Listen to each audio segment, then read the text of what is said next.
Hello, everybody, and welcome to the Human Intelligent Dialogue. It's a pleasure to have you listening in or watching us, wherever you may be listening in and watching us from, whether it's good morning, good afternoon, or good evening. Welcome. And like always, I commit to bring to you different people, different perspectives, and insights when it comes to the whole human intelligent workplace that I've been writing and talking about.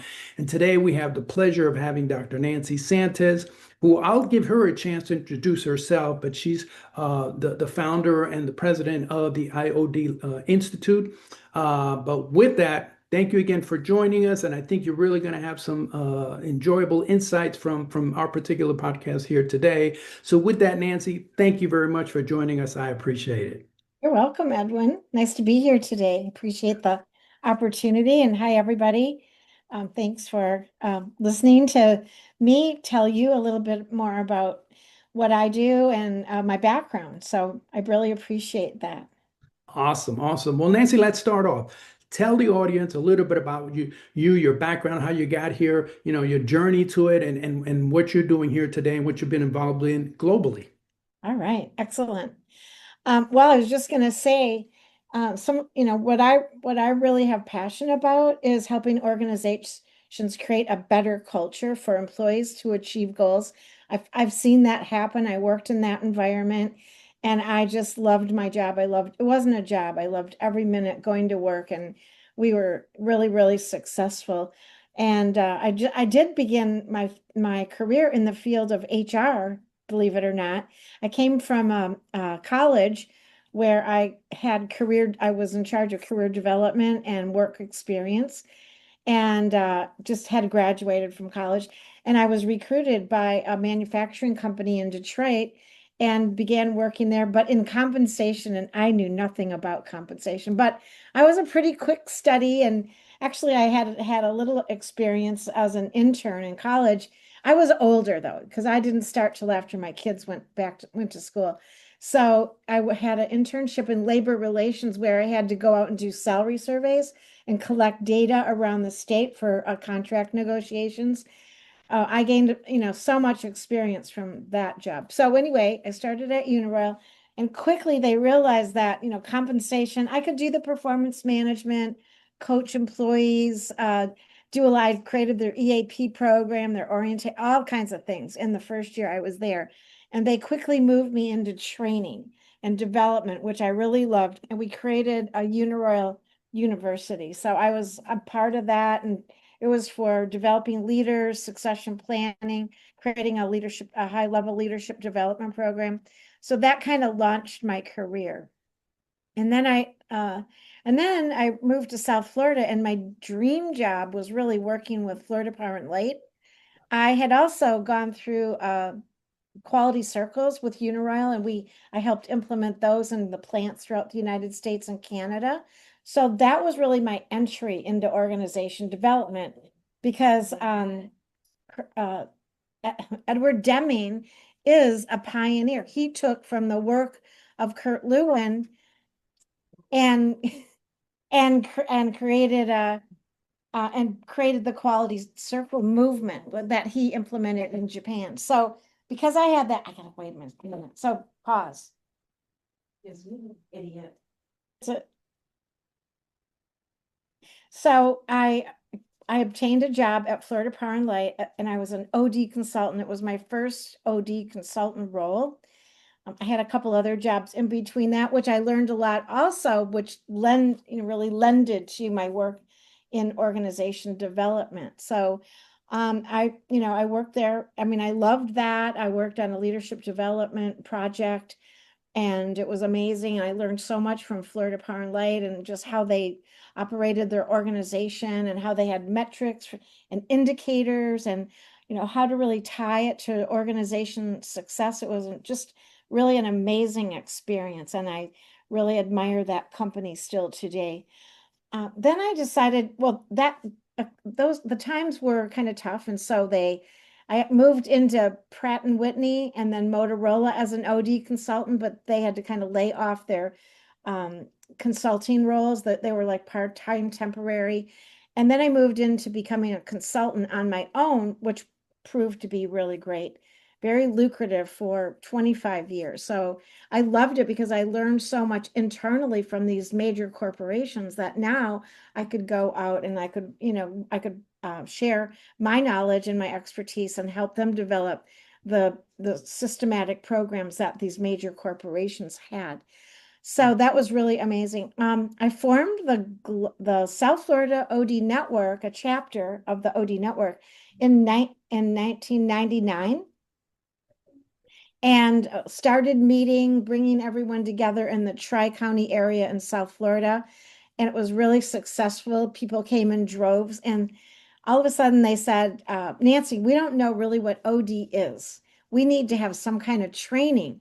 So I created a certification program. I went out and did the research, put it together, and we started offering it classroom style once a month. But then what happened is one of my participants said, Nancy, I love this so much, but I just can't travel to South Florida. Is there any way that you could do this online?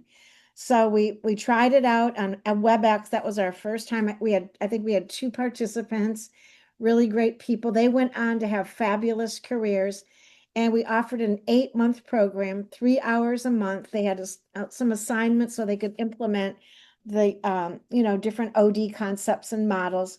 And that's really what launched our business, the Institute of Organization Development, which is where we are today, providing online OD certification programs. We have 3 OD programs: talent management, leadership development, and executive coaching. And we've been offering that. We'll be going on our 25th anniversary in January. Wow. Was pretty amazing, my dream. But I just love working with people and helping organizations to develop strong cultures where people can thrive, and they also can prosper and achieve their business goals. So that's really what I'm dedicated to and how I coach people and work with them. Yeah. It's really amazing. We've had over probably 10,000 people complete our programs, and we hear from them periodically about their successes, and they give me thanks and credit, which I really appreciate because they did the work for their success. So that's Awesome. a little bit about, me and what I've been doing So in the let's past 25 years. We also consult with our with companies on different challenges that they have because they don't have the internal bandwidth to really deal with the challenges. So our team of OD consultants will provide services to coach or guide or actually help work with them on different projects. So that's kind of fascinating. As I listen to you, every speaker I've had on here, there's always one or two pieces where we have similar backgrounds. One is you and I were in HR when it wasn't HR, it was called personnel. The Now, second, the second one is both of us worked in utilities. I used to work over at Entergy many years ago. So great to hear that. So you gave us that journey and where we are today. So what are some of the things you're picking up on emerging trends from a human capital and organizational development perspective, or organizational dynamics and development perspective? What are some trends you're seeing?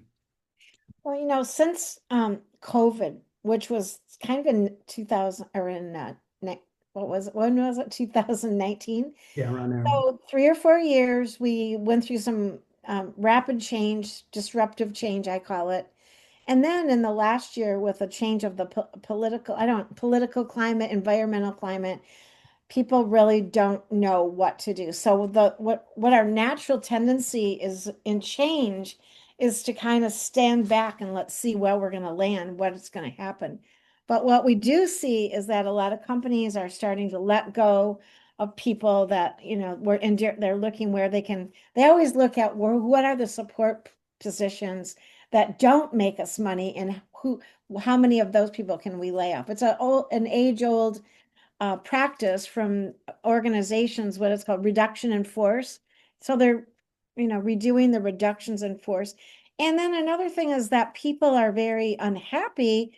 There's a whole new trend about psychological safety and wellness. And so anytime you go through a stress or a change that might impact your livelihood or your job, your career goals, causes people a lot of stress. And as you know, because I used to teach this class, your adrenaline starts to release in your body, and that impacts your heart rate and your breathing, and that starts to cause a breakdown of your immune system. So that's why, if people hear bad news every day, they're increasing their adrenaline levels drastically and causing they get headaches, sinus, upset stomach, loss of appetite, lethargy, tiredness, all of those things. And those end up usually in depression.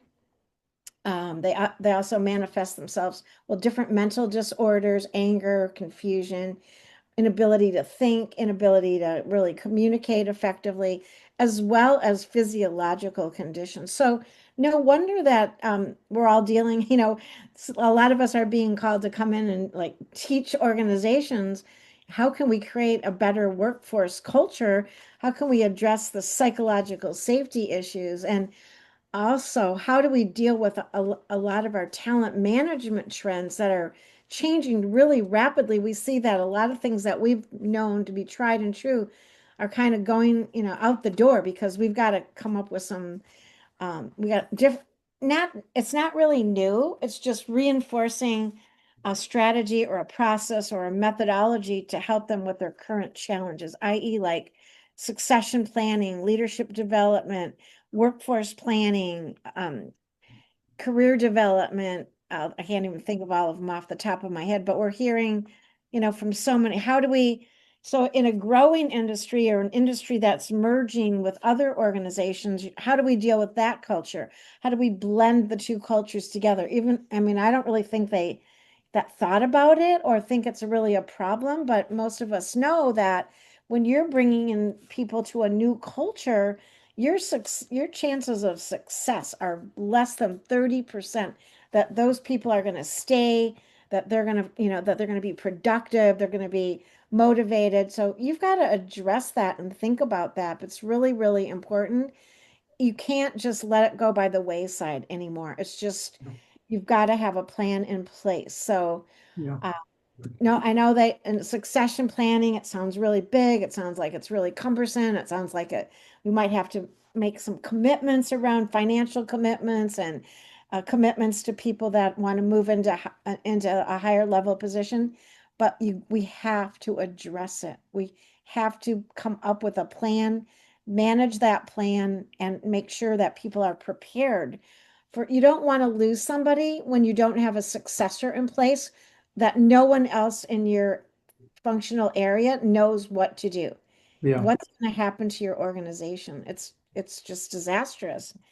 Yeah. So, I mean, I could go on and on. I'm upset. You can tell I kind of got upset when I'm talking about it, but they need to listen to OD and bring us in as a partner and let us come up with these, identify what the problem is, the root cause, and then help you create a process that's workable, that's tied to your strategic goals.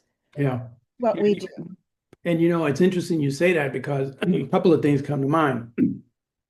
One, as you were talking about it earlier, what's happening with the stress, it is, people have heard me say this here before. It's the fifth cause of death.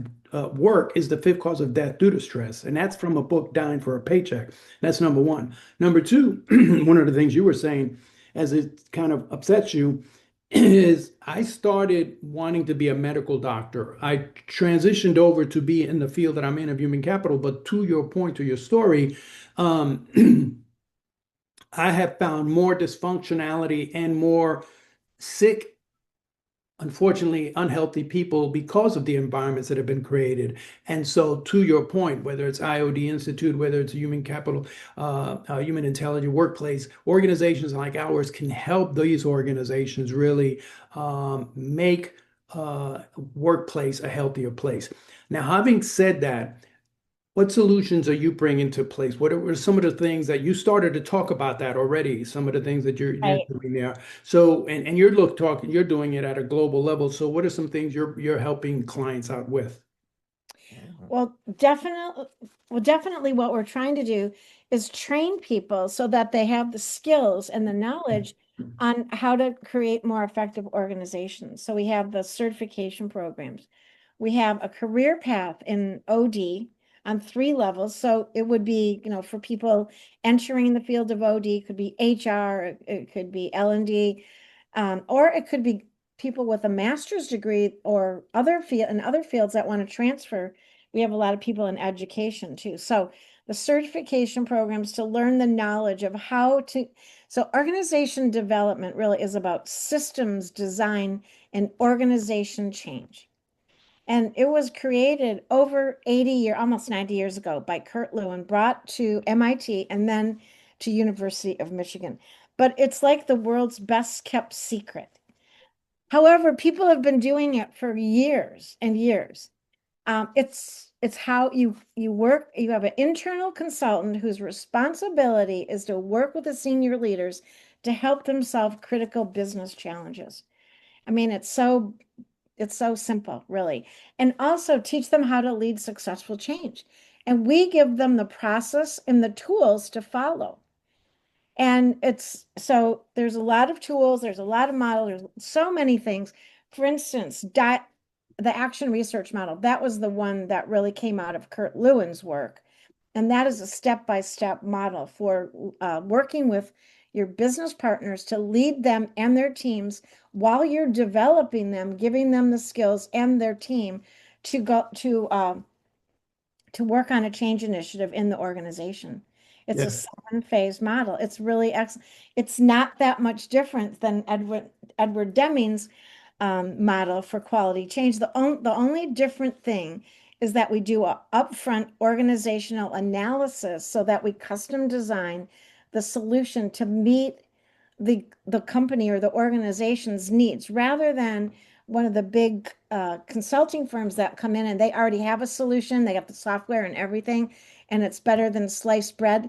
9 times out of 10, that isn't a fit for your organization. You're paying all this money and you don't have people really paying attention to what the root cause, the causes of your specific challenges are.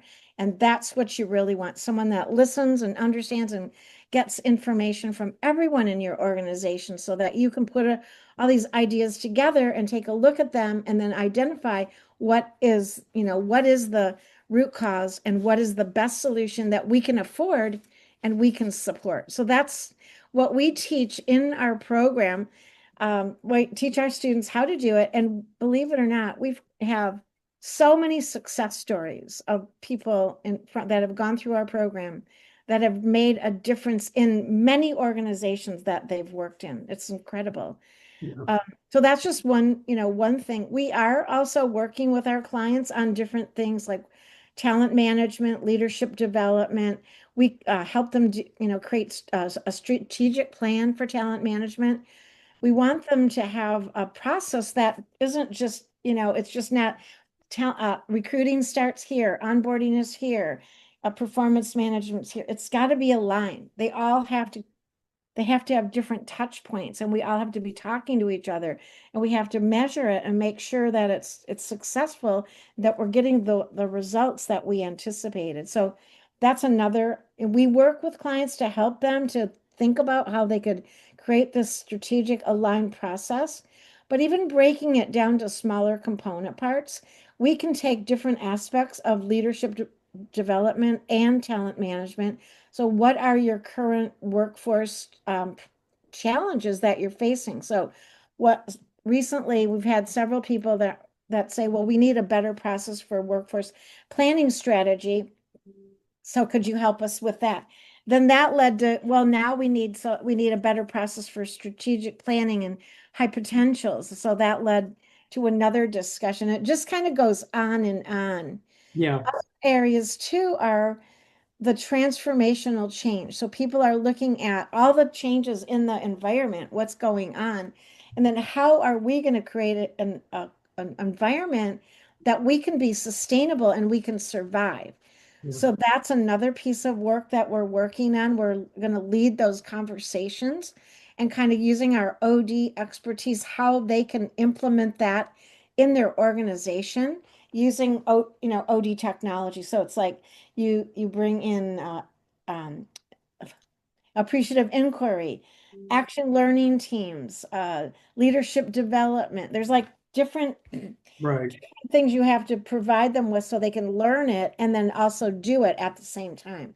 Yeah, So that's so what we're bottom line is you've got a laundry list of solutions to help meet the client where they are. Number one, you can help them by either educating their internal professionals to do more OD work, leadership development work, and so forth. But at the same time, you can also consult. So let me, as we begin to kind of come around the finish line, two other things I want to talk to you about. One is the future of work, whether it's, and I know you're a big AI fan, whether it's AI, remote hybrid work, which is what we're doing here today, workforce psychology, workforce evolution. What are a couple of thoughts you have in that space that you're seeing? Well, what I what I think of, I love the new technology. You have to embrace new technology. I see AI as a gift. We don't really, I mean, they're, just like any change throughout the years of technology, people were afraid of pagers. I've been through the pagers. They were afraid of cell phones. They were afraid of email. They were afraid of Apple computers and PCs because we had our IBM systems, our internals. So there's been a lot of fear. I've been through a lot of disruption in organizations via technology. We had one of the biggest ones we had in the 80s was this new robotics technology. Everyone was afraid of that. Oh my God, there's not going to be any jobs left. Robots are going to be leading the world. We don't even, they're not going to need humans. They're saying the same thing. The naysayers are saying the same things about AI. But what I know about AI is that I wish I had 20 more years to live because I spent so much time researching, writing, rewriting, procrastinating because I had a mental block. Now I can put an idea out there, add all my thoughts in it, the concepts that I want, and get a finished product in 2 seconds. That all I have to do is go back and tweak and maybe ask a few more questions. So for me, it's really powerful. Instructional design, proposals, research, finding out. We used, believe it or not, I don't know if you know this. I don't, but when I had to go do research in a library in the 1980s, I had to go look in at the microfiche files. So you had to go into your index in your library, find the subject, go to these things. I don't even remember what they were like, and try to do research. So we did that for research methodology and for finding out about different companies. Now you can do it on AI. You can just ask them what are their challenges? What are their, what are they working on? Who's doing? It's amazing. But I see a great fit if for AI in human resources. So they're afraid that a lot of their jobs are going to go away. Your boring administrative tasks are going to go away. I can see where you could do an org structure, an org system design. You could restructure jobs. You could take a job, put it in there and say, okay, reduce the reduce the administrative tasks and let AI do it. And then people get to use their talent, their genius. I love this Patrick Lencioni's book on our geniuses. I want to use my genius to enjoy what I do. I don't want to have to go, research, spend a week writing about it, getting it proofread, coming back, trying to present it to management. I want to, when I get an idea that I want to present, I want to be able to talk to it and learn about it and be able to move forward on it. We have to move faster than ever. They used to Yeah. say move on a dime. I think it's move on a nanosecond. And all the things that we say we don't have time to do now, all the changes, creating a succession planning a model, creating putting all the information in there about the people that you have on your leadership team and saying what are, what types of job, or you could just do all of that on AI right now without that much training.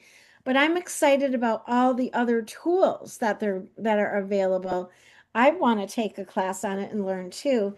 I think it's really amazing, and we have to embrace it. Don't be afraid of it, and don't naysay it, but Yeah. learn how to use it and share with other people. Right, right. So to your point, history repeats itself. One of the things I tell my audience is, when the PC, which seems like 100 years ago, came into existence, it eliminated 3.5 million jobs, but created 20. And the AI is expected to do the same thing. So as we begin to close this, Nancy, what are some actionable advice you would provide to managers? A couple of points to make. Well, for managers or okay, For so managers, employees, HR overall, but just for the audiences that might be listening in. okay, well, first of all, I think we also this is what I was thinking about. You always have to learn. So you have to understand what your role is. And I know your role is to get results, right? And to make sure things are done, but we can't just do that by through an autocratic leadership style. So you have to look at your own leadership style, your strengths, and what it and you have to take a look assessment of that and realize what it is that we have to do differently in order to engage people, to inspire people, to get them to want to learn, to want to advance, and to want to be productive. We have to understand motivators. I mean, we've heard about them for years, right? But what motivates each individual? I love Rob Toomey's type coach because that's a really good tool for you to understand, more about how do you understand your people and what inspires them and how can you communicate with them. We need communication. We need it frequently. We need to tell people, we need to give people insight into what we're thinking and what our expectations are and talk about deliverables and processes and also what gets them excited. So whether your people are in place or they're working remotely, don't expect people to want to come to work every day. They've got so many things they have to do every day because the world is going so fast. So think about how you can encourage maybe, some part of it virtually, part of it in the office, whatever it is you can work out for them to make it a satisfying work environment so they can have time with their families. I remember a time I worked with a group of people, and the older people think that the younger people weren't doing their job because they weren't spending a lot of time at work. And the younger people said, we've got kids, we've got sports, we've got things we have to take them to, doctors, school. We can't, we work smarter. We don't work longer hours. Yeah.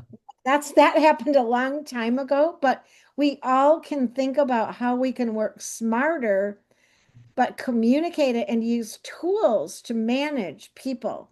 That's what I say. Online tools that are visible. I think we need some more tools. I think email is outdated. I like some of the new tools that we can use, boards and things like that. I like Google Business Platform. I think that's really great. But anyone listening to me, we all need better tools so that we can work smarter and faster and communicate with one another. Well, there you go. Thank you. I appreciate Nancy, your insight. So, and you're listening to to a couple of folks that have been around a while, and as you hear that, the bias is, well, older people are not tech savvy. Well, actually, we want to continue to learn, and we can be tech savvy. And the other thing we've learned from listening to Nancy is the more things change, the more they remain the same. Because some of the things that she was talking about almost 40 years ago are still happening today. You were talking at the closing there about the parents and the kids and so forth. That's still an issue today. Yeah. Work-life integration. It's evolved from work-life balance to work-life integration. So, any closing thoughts here, Nancy, you'd like to leave the audience with? I thank so much for having me. I really enjoyed it. I probably could go on and on, but maybe you'll invite me back again. But I would just say to be open and to be encouraged in a tough environment. Like we have to work together, have hope. That's what I would say. Have hope and deal with things you can control. So what focus on that right now, the things that we can control and use AI to make your job easier so you can focus on people, your family, and those and your loved ones. Thank you so much, Nancy. So you will see Nancy's contact information at the beginning and at the end of this podcast. So reach out to her because she's working. She's had 7,000 people that have been certified in her process. She's worked with 30 countries across the globe. And so they're continuing, not only to certify people, but they're also continuing to work with clients in helping those organizations be better places. So Nancy, I hope that you I will. say one more. I forgot to talk about, we have our own global OD network. Right. Yeah. We would love, and Edwin's going to be a presenter on that in November. We have well-known speakers every month, and we provide a wealth of information. So please check out giodn.org. And we're going to be growing because we have people reaching out to us in different countries who want to form their own chapter. So watch us grow and please be a part of it because you don't want to miss out. We can change the world. Thank Yeah. you. Thank you, Nancy, so much for your time, for your insights, a wealth of information in there. So, to your point, we have to look you're a walking encyclopedia, and it's worth information for people to reach out to your organization to help their place be a better place. And I hope you will come back again. So, to all of you, you will get Nancy's information at the end here. You'll see her website, the Institute of Organizational Development. Go look at. Development. You'll also see her Oh, contact. Thank you very much uh-oh. to Nancy for coming out.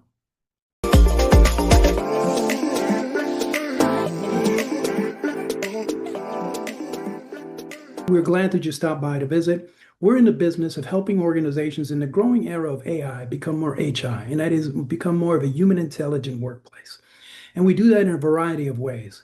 We can do speaking engagements. I can come in and speak to you either at executive retreats, at offsites, keynotes, things of that nature, to kind of share with you some of the trends that are taking place and what the implications may be for your organization. Sort of in a way, put a mirror up to your organization and say, these are the things that are happening. Are you ready for them? Are you doing something about it? So that's just one way. Another way we do some work with organizations is through executive coaching, helping from VPs to frontline supervisors, those to soon to be in supervisory, high potential individuals, help them in their development.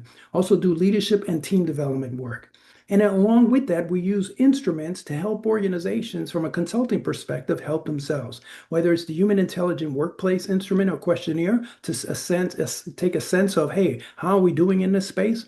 Also, organizational change readiness questionnaire. Are you ready for the changes? What are you missing based on some of this information?